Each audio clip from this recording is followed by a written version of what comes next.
これプレゼント。わあ、どうもありがとう。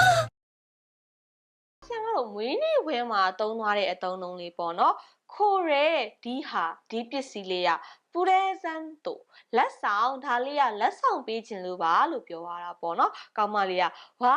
ဝါဒီအံ့ဩတဲ့အခါမှာတုံးတာပေါ့နော်ဒိုးမိုအာရီခါတိုဒိုးမိုကလည်းကျေးဇူးတင်တာပဲအာရီခါတိုကလည်းကျေးဇူးတင်တာပဲအဓိပ္ပာယ်ကတော့အယံကိုပဲကျေးဇူးတင်ပါတယ်လို့ပြောချင်တာဖြစ်ပါတယ်အဲ့တော့အယံကျေးဇူးတင်တာကိုတော့ဒိုးမိုအာရီခါတိုလို့သုံးလို့ရပါတယ်နော်ဝါ